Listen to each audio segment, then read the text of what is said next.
Johnny Dollar. Well, it's about time. Huh? John, where have you been? Oh, I just took a couple of days off to... Hey, now, wait a minute. Who are you? This is Harry Branson at Philadelphia Mutual Liability and Casualty Insurance Company. Harry, where have you been? What? Well, do you know it's been 6 or 7 months since you've called me in on something? No, it's only been a little over 5 months. 5.5 months, I should say. As a matter of fact, it's actually 5 months. 12 days. Okay, Harry. So where have you been? Well, as a matter of fact, I've been right here in my office at Philadelphia Mutual, here on Walnut Street. Here. John, you're trying to change the subject. Yeah? From what? Why, from the insurance matter that has me concerned at the moment. What insurance matter? The one I'm calling about, of course. Harry. After all, it was you who insisted that we sell him the policy. Oh, it was, huh? Though for the life of me, I still can't believe that that's his legitimate name. Smokey Sullivan. Well, it's as true and legitimate as any... Smokey?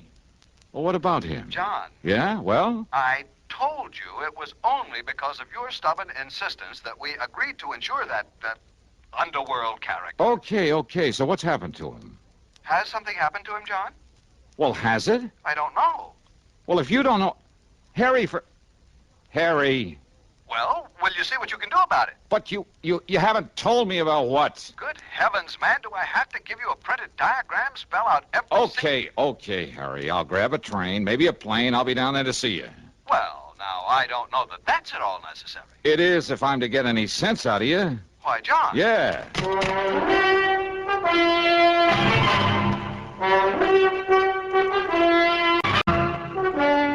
CBS Radio brings you Bob Bailey in the exciting adventures of the man with the action-packed expense account, America's fabulous freelance insurance investigator. Yours truly, Johnny Dollar.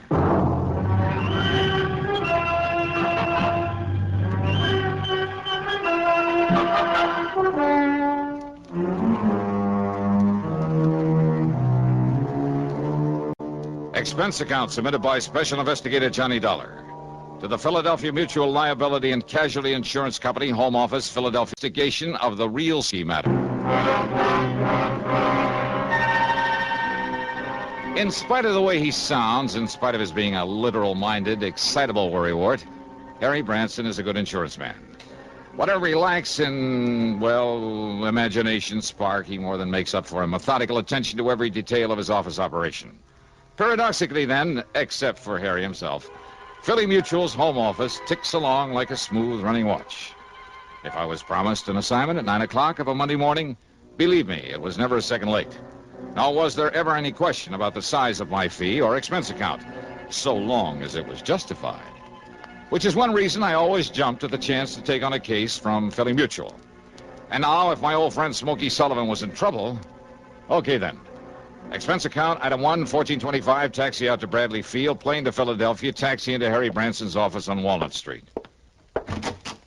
Okay, Harry, what's it all about? John, I tried to tell you over the phone it was not necessary for you to come on down here. What you told me over the phone didn't make any sense. And I suppose you'll expect the company to pay your expense account? Huh? We shall just see about that. Oh, now, wait a minute. Yes? Well... Now, look, Harry, if something serious has happened to Smokey Sullivan... Did I say anything like that over the telephone? Well, I'm sure you didn't waste your company's precious money on a long-distance call just to say good morning to me. Of course not. And you did mention Smokey. I certainly did. Well, come on, Harry. What's it all about? Arsonist, thief, racketeer, mixed up in more unlawful, illegal, sordid crimes, Harry. and by his own admission, too. Well, so what if he was? He isn't anymore. I Now, hope would you're you tell right, me? John. I certainly hope you're right. Well, I am right. But he did have a record. Oh, and look. why a fine, conservative, respectable old company like Philadelphia Mutual, Harry. why you should demand that we issue a combination life and accident policy on such a person. What's the matter? You gone off your rocker or something? I beg your pardon. Don't you realize that your company and half a dozen others all over the country ought to be proud to serve a guy like Smokey? Guy. Insure him for nothing, too, and for as much as he wants. John, a company hardly prospers by doing a thing like that.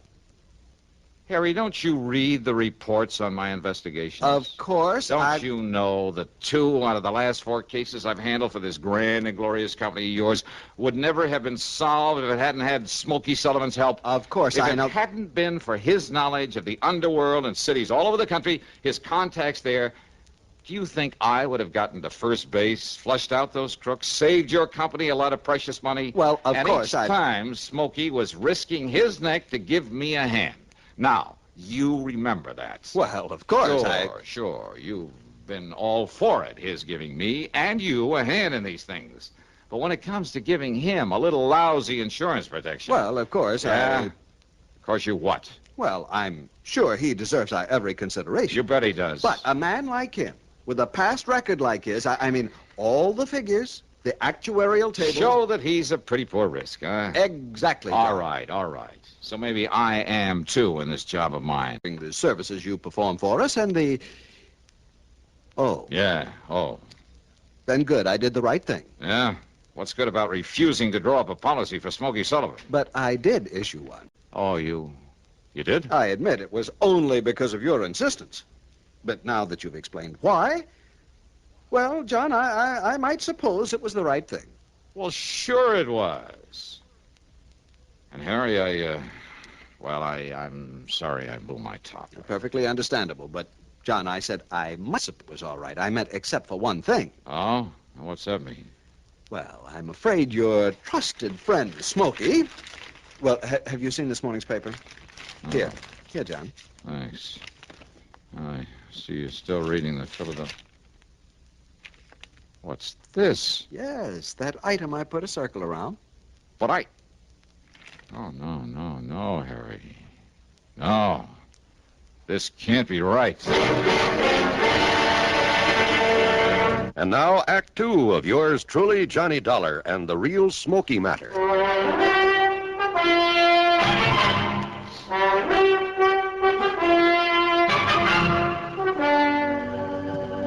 Read it, John, the whole news item. Toy factory. Burned to the ground. And I'm afraid your dear trusted friend, Smokey Sullivan... Millersburg Toy Company. Total loss. Certain proof of arson. Yes, John? Captain Oscar Fletcher of the arson squad states that the unusual technique employed indicates beyond the shadow of a doubt it is the work of a man who, although he is not known to have operated in this area since serving a prison term some years ago... True. ...is unquestionably the work of... Oh, no, Harry, this is wrong. I'm afraid not, John. That fire was set by Smokey Sullivan. You mean the arson squad is going to pin this on him because whoever did it happened to use a method that... No, I won't believe it. You didn't read the rest of the item. Why bother if they think I'm going to let him pin it on Smokey just You'd because better read it, John. Why? I mean about the body they found in the ashes. Body? The police are certain that it's Smokey. Oh, no. Oh, yes. All right, look. Maybe Smokey was a torch man. Maybe Smokey was a lot of things before he went straight. And that distinctive ring they found on one hand of the body? So what? The same ring known to have been returned to Sullivan following his term in Dannemora prison. So what? Doesn't mean a thing. Smokey would know more. Here's another recipe going to his way. You working Don. You for one it's enough to get caught in one of his own fires. Well, now, of course, that's something... Yeah, sure. That's something you would know about, but I would. And I know it's ridiculous. Just as ridiculous as this Captain Fletcher deciding the job was done by Smokey. John Fletcher is considered one of the top men... Fletcher's a jerk. Oh, Harry, what are we arguing about? All we have to do is get hold of Smokey, let him prove he didn't do it. Get hold of him. That's right. That is the trouble, John. What do you mean? You gave us not one, but several addresses for him. Well, sure I did. I told you he moves around a lot, never stays in one place very long. I know. That's why he's been so valuable to me, because anywhere in the country, Harry, We tried to wherever I had a him, problem... John, to get his policy to... I mean, wherever he knew he could help me... But we couldn't locate him. Yeah, Smokey's always come up. You haven't been able to find him. No. But, Harry, I'm absolutely sure that one of the addresses I gave No, you... John, we've tried for weeks. At every one of them, he has simply disappeared from his usual haunts. And when I told the police this morning before I called you... Sure. They probably said it was because he was hiding out here in Philadelphia, getting ready to pull his job. Exactly. Well, I tell you, they're crazy. I hope you're right, John. I'm sure I am. But unless you can find Smokey Sullivan... Okay, so I'll find him. Good. How? Yeah. How? I took a taxi, that's item 2, 75 cents, over to Central Headquarters. And I make no bones about it, I had a big fat chip on my shoulder for Captain Oscar Fletcher for blabbing out his stupid theory about Smokey Sullivan. I was all prepared with a lot of questions, loaded questions for him, and a few well-chosen remarks about his methods, ability, character, and general intelligence or lack of it. But when I met him, I realized this was a mighty able man. The kind who doesn't go off half-cocked. And when he led me down into the morgue... Yeah, I know, Dollar. I realized it just as well as you do. That modus operandi could have been used by any one of a dozen known firebugs, present as well as past. Then all right, then, Captain. But I also realized that naming a suspect would put the others off guard. Well, yes. So the minute we decided it was arson, I named Smokey Sullivan. I knew he'd be acceptable as a suspect. So before we even found the body... But now that he's served his time, now that he's trying to make up for the old days, don't you see, Fletcher, he doesn't deserve this sort of treatment. Now that he's on our side? Doesn't he? Well, why hurt him now? Now that he's on the level. Dollar, I brought you down here to look at the body. What's left of it. So you better take a look at it. Oh, yeah, sure, why not? But I know darn well it's... Fletcher. That's right. The same General Bill. The same... Right, I know. I couldn't believe it myself. No, listen, it can't I'd be. spread the word about him for the reason I told you before I saw this. Now, when I did, I couldn't believe it myself. I mean, after all, after what little the fire had left. No, it can't be, Fletcher. There must be hundreds of men like this, thousands of them right here in Philadelphia. Wearing that ring? Yeah, that is Smokey's ring, isn't it? Oh, I know. I never saw another one like it. So? Dollar? Well, there's only one way to prove this isn't Smokey Sullivan. By finding him, wherever he Now, is. we tried that. Your insurance company tried it. They tried it for weeks. Then I'll try some more. Huh? What's the use, Dollar? Arson. Smokey's record. What's left of this body that was found in the ruins. And whether it's positively identifiable is beside the cause of that ring. Now, whether you like it or not, Dollar, it all adds up. I'm sorry, Fletcher. Yeah, so am I, Dollar. No. I mean, I'm sorry, but I don't believe it.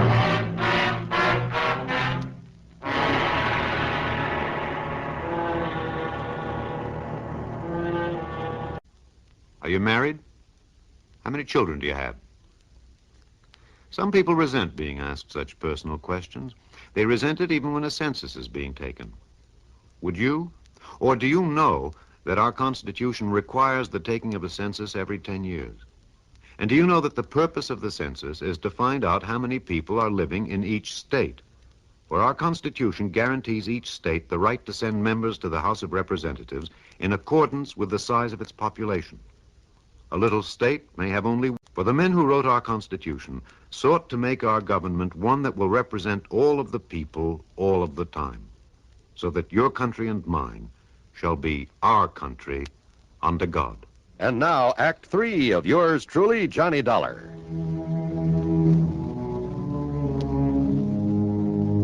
Item 3 over the next 4 days is $81 for room and board. More important, though, during the time is $116 for phone calls and telegrams to friends, newspaper men, police departments all over the country. Anyone I could think of who might be able to help me locate Smokey Sullivan. Nothing. Okay, Smokey had gotten restless again, as he had many times before. But always before, he told me where he was going. Yeah, maybe he tried to call me after I'd left Hartford. So one of those calls went to my answering service up there. No word from him. And there was always that body in the morgue. So unless I could somehow prove Smokey was alive, locate him. But how? And the only time that Smokey had ever contacted me was when when he thought that maybe, yeah. Item 5, 10 cents for a call to Marty Ross, a top reporter on Philly's biggest morning paper. I told him he'd find a story in exactly half an hour at the corner of 13th and Pine.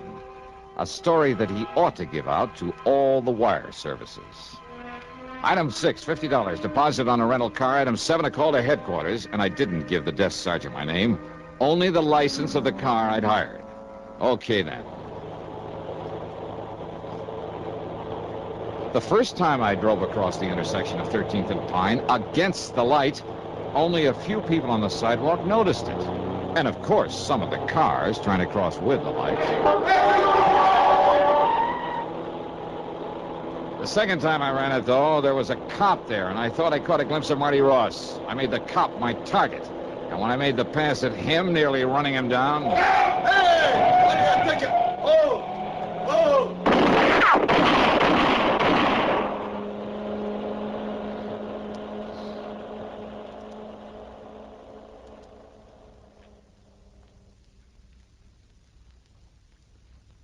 I was a little... It wasn't until the middle of the next morning that he got around to calling on me. Here you are, Captain. Cheers, Conroy. Thanks, I'll quit it. All right, Dollar. What's the big idea? Sit down, Captain. Cigarette? How'd you get those in here? Old friend of mine. You mean Marty Ross? Yeah. The guy that... Dropped in to see me this morning. Left a pack of these. Friend. Hmm? Yeah, your story, your crazy stunt is all over the country by now. Boy, what's the matter with you? Did you go off your rocker? Yeah, kind of looks that way, doesn't it? Sure you wouldn't like a cigarette? Cut out the clowning, will you? Now, you're in trouble, boy. Oh, I don't know. Well, I do. Well, now, I thought maybe you, an old friend of mine, could maybe pull some strings. You're out of your mind. Now, why'd you do it, darling? You drunk? No. Is that what you were because of your worry over Smokey Sullivan? Now, come on. Give. Well, I guess I'd better wait until my hearing before I say anything. Hey, guard. Dollar. You want to let Captain Fletcher out of here? Now, you cut this out, will you? Now, come on, Dollar. Tell me what it's all about. Well, come on. Look, Dollar, be sensible about this, will you? Now, how can I give you a hand? That is, assuming that I will. If you don't... Dollar. Here we are, Captain. Dollar foot. Come see me again sometime, will you, Fletch?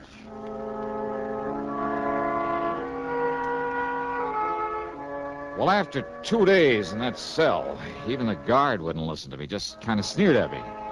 I began to think that maybe I'd overplayed my hand. I asked if he'd get Captain Fletcher back to see me. No response. When he brought in the meals, I argued, I pleaded, I threatened him, reminded him that a citizen has some rights, even in jail. Well, he walked away as though he didn't even hear me. Then, the morning of the third day, I was handcuffed and led upstairs to a small hearing room, I guess you'd call it. At any rate, there was a man there in judge's robes and a pretty cold-blooded expression on his face. Your name is Johnny Dollar. Yeah, that's right. Now, Your Honor... Instead of the usual formal hearing, I've decided not to waste any time on your case. Well, Your Honor, maybe it was kind of a crazy stunt. But when I tell you the reason for it... It's no use, Mr. Dollar. These circumstances are the deadly and civilly against the Ops office. Well, now, wouldn't it, Sight, or shall I send you back to your cell? Well, now, look, is this some kind of a... Your Honor, Silence. Do you call this a hearing? I do not. Well, all right, then. Silence, please. Your caper with that rental car involved more than might have met the eye. Well, it was meant to. Don't you see? Don't you... Yes, sir. That apparent attempt on the patrolman's life. But someone had called headquarters to look out for that car. Someone had also called a newspaper man to be sure that he Sure, now... that's what Just let me finish. Yes, sir. But then the appearance early this morning from somewhere on the West Coast, I believe, of a man we'd been looking for. Ah. Yes, Dollar. Captain Fletcher had been looking for him in spite of the body in the morgue. Then, Judge... Smokey Sullivan came here to help you, as I'm sure you hoped he would. Yeah, I knew the newspaper reports... Will you please keep quiet? Yes, sir. Well, Dollar, when Smokey arrived here, Fletcher took him right over to the scene of the fire. Smokey immediately recognized the handiwork of an old crony of his who could almost have passed for his twin. Then... The only other man he ever knew to wear the same kind of ring he wore and still wears. Smokey's waiting in there, by the way, to see you. Then you mean that you know... I mean that your crazy caper worked, Johnny. Conroy, take off his handcuffs. Oh, boy. Judge, you're okay. And you say that Smokey's in the next room? Hi, Johnny. Smokey. Yeah. Smokey, you old son of a gun. Yeah. Now, just 1 minute, Johnny. Yeah. I mean, yes, sir. We're deeply indebted to you for this. It was all done most ingeniously. Wow. And as for the traffic violations, you're fined $15. Oh, But no. next time, please don't scare one of our patrolmen out of his wits.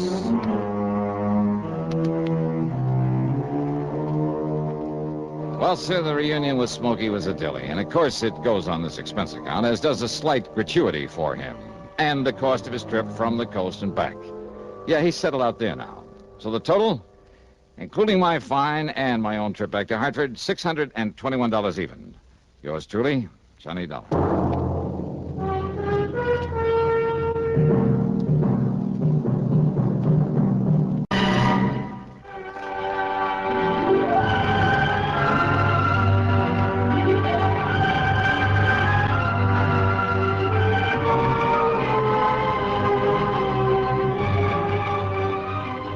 Yours truly, Johnny Dollar, starring Bob Bailey, originates in Hollywood and is written, produced, and directed by Jack Johnstone. Heard in our cast were Harry Bartell, Stacey Harris, Lou Merrill, Vic Perrin, Tom Hanley, and Bill James. Be sure to join us, Johnny Dollar. This is John Wald speaking. Johnny Dollar has come to you through the worldwide facilities of the United States Armed Forces Radio and Television Service.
You've been listening to the OTR Gold Network. Find more classic radio at otrgold.com.